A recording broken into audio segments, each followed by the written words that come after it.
உள்ளூர் உற்பத்திகளை யாழ்ப்பாணத்திலிருந்து நேரடியாக புலம்பெயர் தமிழர்கள் வாழும் நாடுகளுக்கு ஏற்றுமதி செய்வதற்கான ஒழுங்குகளை இலங்கை சுங்க திணைக்களத்துடன் இணைந்து முன்னெடுப்பு. வேதநாயகன். தமிழ் கட்சிகள் கடமை தவறியுள்ளது. தலைமையை வழங்க நாங்கள் தயார். விடுதலை கூட்டணி. மன்னார் மறை மாவட்ட ஆயரை சந்தித்த ஸ்ரீதரன் எம்பி. இலங்கைக்கு காத்திருக்கும் பெரும் சிக்கல். மஹிந்த விடுத்துள்ள எச்சரிக்கை. இந்தியாவிற்கு மட்டும் கொடுத்த வாக்கை காப்பாற்றிய ஈரான். ஹோமோஸ் நீரிணையை கடந்த இந்திய கப்பல்கள். மஹிந்தவினால் முடியுமானால் அனுரவினால் ஏன் முடியாது? மனோ கணேசன் கேள்வி. இஸ்ரேல் பிரதமர் நெதன்யாகு கொல்லப்பட்டாரா? வெளியான புகைப்படத்தினால் சர்ச்சை. இலங்கையின் பொருளாதார இலக்கை எட்ட அமெரிக்க ஆதரவு. அனுர கருணாதிலக்கவுடன் முக்கிய பேச்சுவார்த்தை. உச்சக்கட்ட போர் பதற்றத்தில் மத்திய கிழக்கு. 24 மணி நேரத்தில் குறிவைக்கப்பட்ட ஈரானின் முக்கிய இலக்குகள். ஹோமோஸ் நீரிணையில் ஈரானின் அச்சுறுத்தல். சில நாடுகளிடம் ட்ரம்ப் விடுத்துள்ள பகிரங்க கோரிக்கை. சிறு மற்றும் நடுத்தர தொழில் முயற்சியாளர்கள் எதிர்நோக்கும் சந்தைப்படுத்தல் சவால்களுக்கு தீர்வு காணும் வகையில் உள்ளூர் உற்பத்திகளை யாழ்ப்பாணத்திலிருந்து நேரடியாக புலம்பெயர் தமிழர்கள் வாழும் நாடுகளுக்கு ஏற்றுமதி செய்வதற்கான ஒழுங்குகளை இலங்கை சுங்க திணைக்களத்துடன் இணைந்து முன்னெடுத்து வருவதாக வடக்கு மாகாண ஆளுநர் வேதநாயகன் அவர்கள் தெரிவித்தார். முல்லைத்தீவு மாவட்டத்தில் அமைந்துள்ள புனித பிரதேசமான திருமுருகண்டியில் அரியாவத்தை பாரம்பரிய சைவ உணவகம் மற்றும் முல்லைத்தீவு உற்பத்திகளின் விற்பனை நிலையமான மேடின் முல்லைத்தீவு ஆகிய இரு நிலையங்களையும் இன்று காலை உத்தியபூர்வமாக திறந்து வைத்து பிரதம விருந்தினராக கலந்து கொண்டு உரையாற்றும் போதே ஆளுநர் மேற்கண்டவாறு குறிப்பிட்டார். அங்கு தொடர்ந்து உரையாற்றிய ஆளுநர், போரால் முழுமையாக பாதிக்கப்பட்ட முல்லைத்தீவு மாவட்டத்தின் மாவட்ட செயலாளராக நான் பொறுப்பேற்ற போது ஒன்றுமே இல்லாத அடிமட்டத்தில் இருந்த மாவட்டத்தை கட்டியெழுப்ப வேண்டியிருந்தது. அன்று மாவட்ட செயலாளராக இருந்த என்னால் முடிந்த அனைத்தையும் செய்தேன். வடக்கு மாகாணத்தில் எனக்கு மிகவும் பிடித்தமான அதிக வளங்களை கொண்ட மாவட்டம் முல்லைத்தீவாகும். ஆனால் வறுமையின் பிடியிலும் இதுவே முதலிடத்தில் இருக்கின்றது. இதனை மாற்றியமைப்பதற்கு இவ்வாறான தொழில் முயற்சிகள் நிச்சயம் கொடுக்கும். இங்கு அதிகளவான பெண் தலைமைத்துவ குடும்பங்கள் வாழும் நிலையில் அவர்களை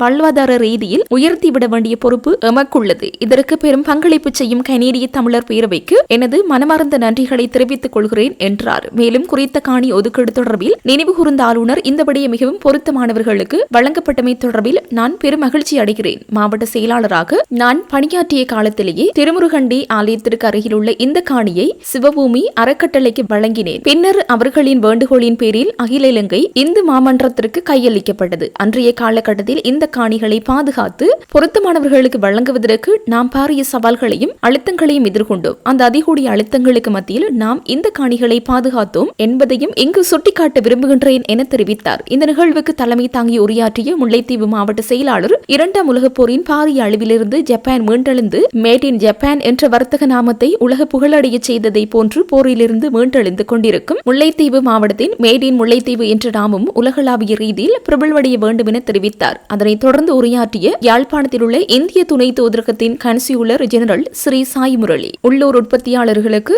தேவையான பயிற்சிகளை வழங்குவதற்கு இந்திய அரசாங்கம் தயாராக இருப்பதாக குறிப்பிட்டார். முல்லைத்தீவு மாவட்ட செயலகம் மற்றும் அகில இலங்கை இந்து மாமன்றத்தின் பூரண ஒத்துழைப்புடன் கனேடிய தமிழர் பேரவையின் நிதி உதவியுடனும் வடக்கு மற்றும் கிழக்கு பொருளாதார மேம்பாட்டு மையத்தின் ஒருங்கிணைப்பிலும் இந்த செயற்திட்டம் வெற்றிகரமாக நடைமுறைப்படுத்தப்பட்டுள்ளது. இவ்விசேட நிகழ்வில் வடக்கு மற்றும் கிழக்கு பொருளாதார மேம்பாட்டு மையத்தின் பணிப்பாளர் பிரதீபன், அகில இலங்கை இந்து மாமன்றத்தின் தலைவி திருமதி அபிராமி கைலாசப்பிள்ளை, உபதலைவர் கலாநிதி ஆறு திருமுருகன், கனேடிய தமிழர் பேரவையின் நிர்வாக இயக்குநர் டான்டன் துரைராஜா, கனேடிய தமிழர் பேரவையின் மனிதாபிமான திட்டங்களின் ஒருங்கிணைப்பாளர் துஷ்யந்தன் உள்ளிட்ட பலர் கலந்து கொண்டனர்.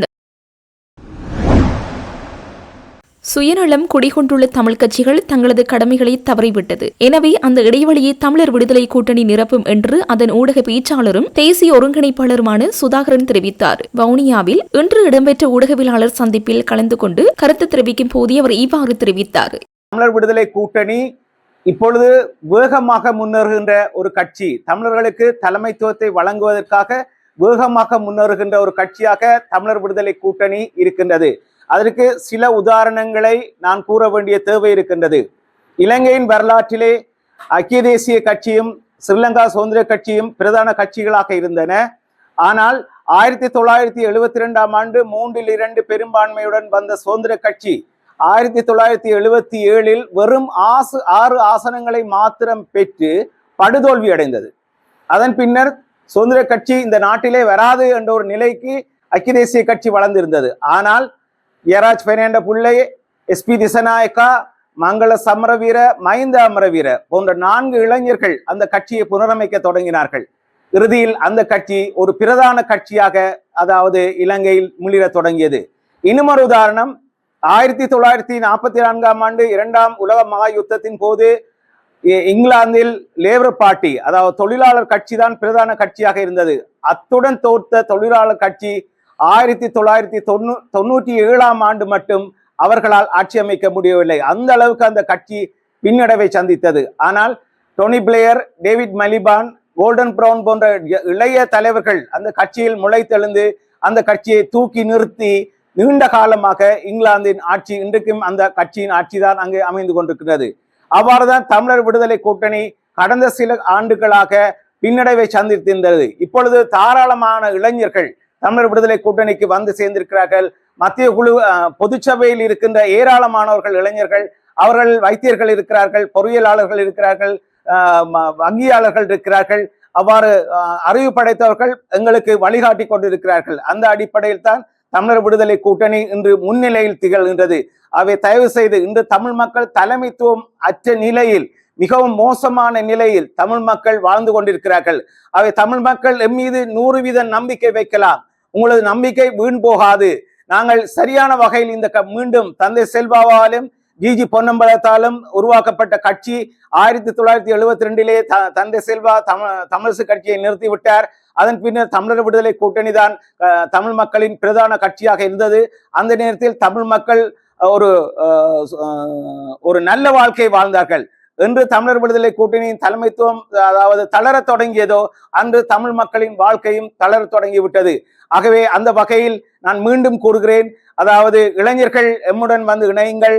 அதாவது தமிழர் விடுதலை கூட்டணியின் ஆதரவாளர்கள் எங்களுடன் வந்து இணையுங்கள், அனுதாபிகள் எங்களுடன் வந்து இணையுங்கள்.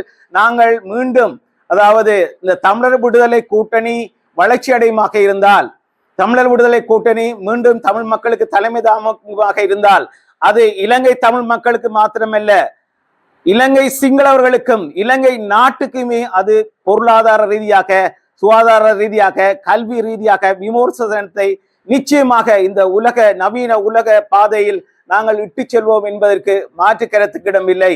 அவை இந்த எங்களுடைய நண்பர்களின் அறிமுகத்தை கொண்டு இந்த பத்திரிகையாளர்கள் மாநாட்டை நான் சுருக்கிக் கொள்கிறேன். அடுத்ததாக நான் எங்களுடைய நீண்டகால தலைவர் திரு ஆனந்த் சங்கரி அவர்கள், தமிழர் விடுதலை கூட்டணியை உருவாக்கிய தலைவர்களில் எல்லோருமே இறந்து விட்டார்கள். இப்பொழுது இறுதியாக இருக்கக்கூடிய தலைவர் திருவாளர் ஆனந்த் சங்கரி மட்டும் அவர்கள். அதுல நாங்கள் இன்றைக்குமே நாங்கள் பழையவர்களை மறக்கக்கூடாது. இளைஞர்களுக்கு ஒரு பண்பு கட்டாயம். அவர்களுக்கு இருக்கிற அனுபவத்தை, அவர்களிடம் இந்த கடந்த காலத்தில் இருந்த அனுபவங்களை நாங்கள் பெற்றுக்கொள்ள வேண்டும். அந்த அவருடைய அனுபவங்களும் எங்களுக்கு இருக்கக்கூடிய புத்தி கூர்மையும் தான் இந்த தேசத்துக்கு நல்ல ஒரு விடுதலையை பெற்றுத்தரும். அதாவது அவர் ஜிஜி பொன்னம்பலம் மற்றும் செல்வநாயகம் போன்ற தலைவர்களின் ஆசீர்வாதத்தை பெற்றவர்.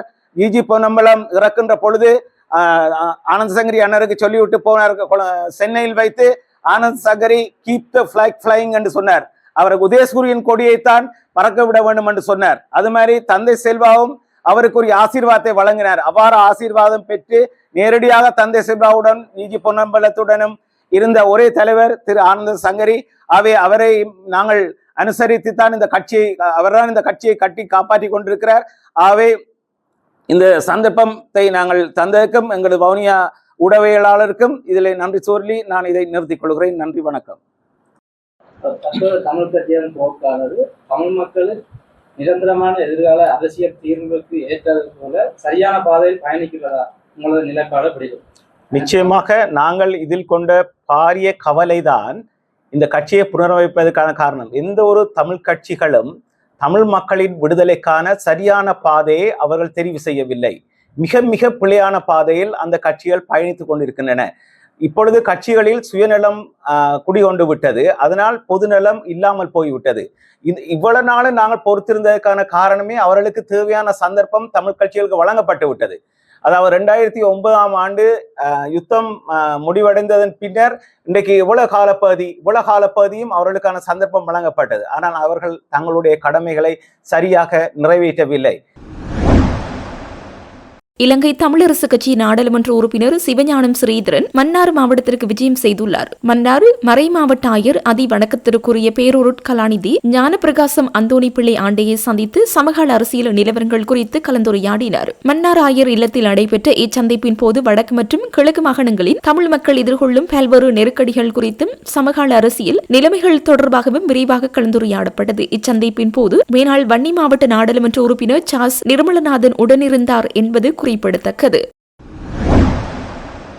மத்திய கிழக்கில் நிலவும் ராணுவ நிலைமை காரணமாக கடல் வழிகள் தடைப்பட்டால் எதிர்காலத்தில் நாட்டில் பெரும் பிரச்சினை ஏற்படக்கூடும் என்று முன்னாள் ஜனாதிபதி மஹிந்த ராஜபக்ச கூறியுள்ளார். எனவே அதனை சமாளிக்க அரசாங்கம் ஒரு வெற்றிகரமான திட்டத்தை தயாரிக்க வேண்டும் என்றும் அவர் வலியுறுத்தியுள்ளார். நிகழ்வொன்றில் கலந்து கொண்ட போது சர்வதேச பதற்ற நிலைமை தொடர்ந்தால் என்ன நடக்கும் என்று பத்திரிகையாளர் எழுப்பிய கேள்விக்கு பதிலளிக்கும் போதே முன்னாள் ஜனாதிபதி இந்த கருத்தை தெரிவித்துள்ளார். நாட்டில் பயங்கரவாதத்தை முடிவுக்கு கொண்டுவரதில் பெரும் பங்களிப்பை செய்த முன்னாள் புலனாய்வு அதிகாரி சுரேஷ் அளவின் கைது மிகவும் வருத்தமளிப்பதாகவும் அவருக்கு மரியாதை தான் செலுத்த வேண்டும் என்றும் கூறியுள்ளார். வெளிநாடுகளிலிருந்து எரிபொருள் மற்றும் பல விடயங்கள் பெறுவதால் கடல் வழிகள் தடை செய்யப்பட்டால் எதிர்காலத்தில் நாட்டில் ஒரு பிரச்சினை எழக்கூடும். அதை சமாளிக்க அரசாங்கம் ஒரு வெற்றிகரமான திட்டத்தை தயாரிக்க வேண்டும் என்று வலியுறுத்தியுள்ளார்.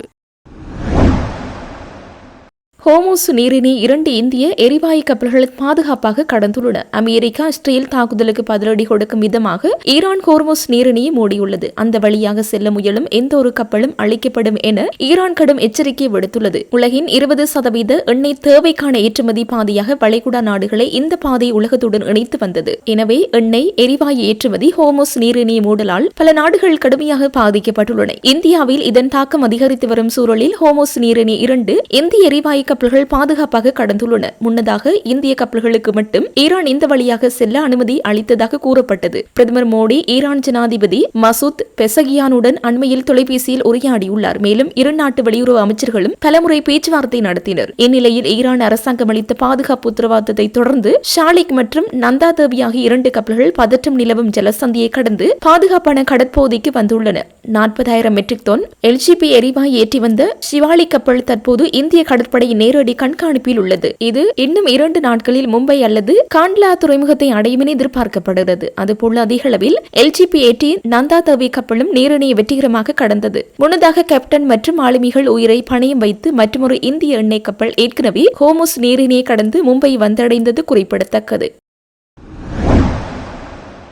போரை முன்னெடுத்த முன்னாள் ஜனாதிபதி மஹிந்த ராஜபக்சவால் வடக்கு மாகாண சபை தேர்தலை நடத்த முடிந்ததென்றால் தமிழ் மக்களின் ஆதரவை பெற்றுள்ள ஜனாதிபதி அனுரகுமார திசாநாயக்கவால் ஏன் அதனை நடாத்த முடியாதுள்ளது என தமிழ் முற்போக்கு கூட்டணியின் தலைவரும் நாடாளுமன்ற உறுப்பினருமான மனோ கணேசன் கேள்வி எழுப்பியுள்ளார். கொழும்பில் நடைபெற்ற நிகழ்வொன்றில் கலந்து கொண்டு உரையாற்றும் போதே அவர் இவ்வாறு வினா தொடுத்தார். அங்கு அவர் மேலும் தெரிவிக்கையில், முன்னாள் ஜனாதிபதி மஹிந்த ராஜபக்ச போரை முன்னெடுத்தவர். இதன் காரணமாக வடக்கு கிழக்கு தமிழ் மக்கள் மத்தியில் அவர் தொடர்பில் கடுமையான விமர்சனங்கள் நிலவின.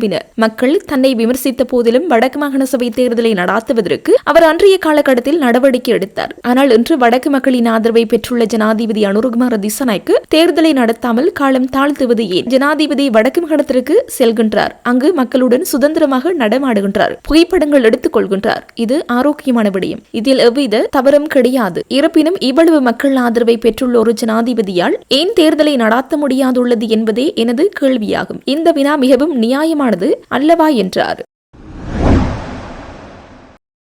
இஸ்ரேல் பிரதமர் பெஞ்சமின் நெதன்யாகு தாக்குதலில் காயமடைந்து கொல்லப்பட்டு விட்டார் என்று மத்திய கிழக்கு பகுதியில் தகவல்கள் பரவி பெரும் சர்ச்சையை ஏற்படுத்தியுள்ளது. நெதன்யாகு போன்ற முகம் கொண்ட நபர் ஒருவர் காயத்துடன் இடிபாடுகளுக்குள் இடையே சிக்கியுள்ளமை போன்ற புகைப்படங்கள் சமூக ஊடகத்தில் வெளியாகி சர்ச்சையை ஏற்படுத்தியுள்ளது. ஈரான் மீது இஸ்ரேலும் அமெரிக்காவும் தாக்குதல் நடத்தி வரும் சூழலில் ஈரானும் பதிலடி கொடுத்து வருகின்றது. இந்த நிலையில் அவர் மீது நடத்தப்பட்ட தாக்குதலில் அவர் கொல்லப்பட்டார் என்றும் இதுவே அவருடைய கடைசி புகைப்படம் என்றும் பலர் கூறி வருகின்றனர். எனினும் இது AI உதவியுடன் உருவாக்கப்பட்ட காட்சியாக இருக்கலாம் அல்லது டிஜிட்டல் உதவியுடன் வடிவமைக்கப்பட்ட ஒன்றாக இருக்கக்கூடும் என்றும் தாக்குதலில் நெதன்யாகு காயமடைந்ததற்கான தகவல் எதுவும் வெளியாகவில்லை என்றும் கூறப்படுகின்றது. இது உண்மைக்கு புறம்பான செய்தி என்றும் நெதன்யாகு இஸ்ரேல் அதிகாரிகளிடம் தொடர்ந்து பேசி வருகின்றார் என்றும் ஊடகத்தினரிடமும் தொடர்பு கொண்டு வருகின்றார் என்றும் தகவல்கள் உறுதிப்படுத்தியுள்ளன.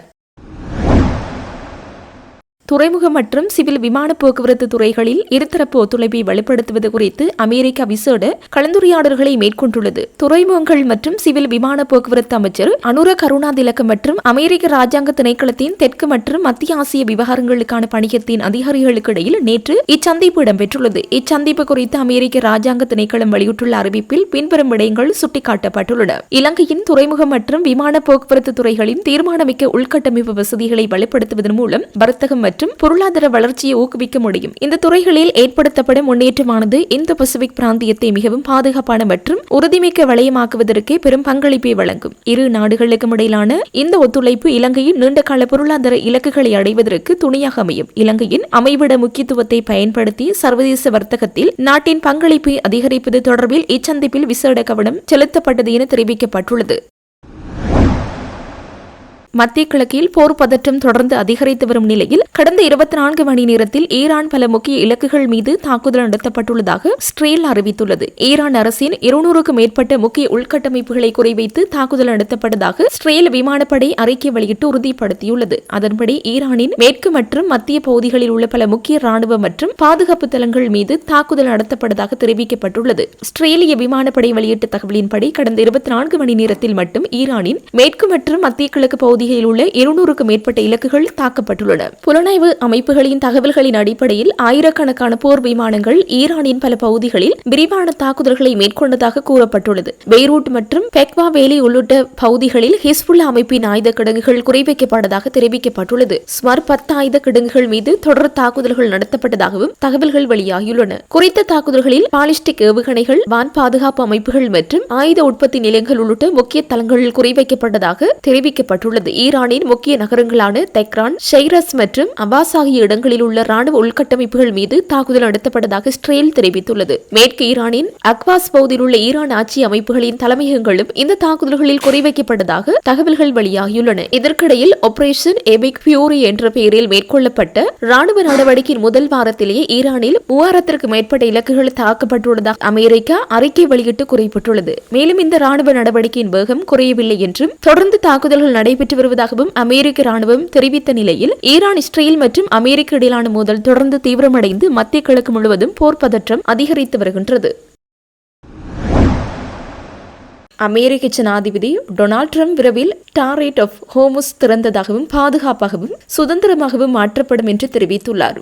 அவர் தனது சமூக ஊடக தளமான ட்ரூத் சோசியலில் இவ்வாறு பதிவிட்டுள்ளார். முக்கியமான இந்த கப்பல் போக்குவரத்து வழித்தடத்திற்கு China, France, Japan, South Korea மற்றும் யுனைடெட் கிங்டம் ஆகிய நாடுகள் போர்க்கப்பல்களை அனுப்ப வேண்டும் என தாம் நம்புவதாக கூறியுள்ளார். இதன் மூலம் ஈரான் அந்த நீரிணையை அச்சுறுத்தலாக பயன்படுத்த முடியாது என அவர் குறிப்பிட்டுள்ளார். மேலும் பல நாடுகள் இந்த முக்கியமான கப்பல் போக்குவரத்து பாதையை திறந்தும் பாதுகாப்பாகவும் வைத்திருக்க போர்க்கப்பல்களை அனுப்ப உள்ளதாகவும் அவர் தெரிவித்துள்ளார். இதற்கிடையில் அமெரிக்கா அந்த கடற்கரை பகுதிகளை கடுமையாக குண்டுவீச்சு செய்து கொண்டிருப்பதாகவும் ஈரானிய படைகள் மற்றும் கப்பல்களை தொடர்ந்து தாக்கி அழித்து வருவதாகவும் அவர் கூறினார். மேலும் அமெரிக்கா ஈரானின் ராணுவ திறன்களில் 100% அழித்து விட்டதாக அவர் கூறினார். ஆனால் ட்ரோன்கள், கடல் குண்டுகள் மற்றும் குறுகிய தூர ஏவுகணைகள் மூலம் தாக்குதல் நடத்துவது இன்னும் அவர்களுக்கு எளிது எனவும் அவர் தெரிவித்துள்ளார். இதற்கு பதிலளித்த அலி பஹாரணி, ட்ரம்ப் கூறிய ஈரானின் திறன்கள் முழுமையாக அழிக்கப்பட்டுவிட்டன என்ற கூற்று பொய்யான தகவல்களின் அடிப்படையில் கூறப்பட்டுள்ளதாக தெரிவித்துள்ளார். அடுத்த பதிவில் ஸ்ட்ரெய்ட் ஆஃப் ஹோர்முஸ் குறித்து தெரிந்திருக்க வேண்டிய முக்கிய தகவல்களை மீண்டும் விளக்க உள்ளதாக தகவல்கள் தெரிவிக்கப்பட்டுள்ளது.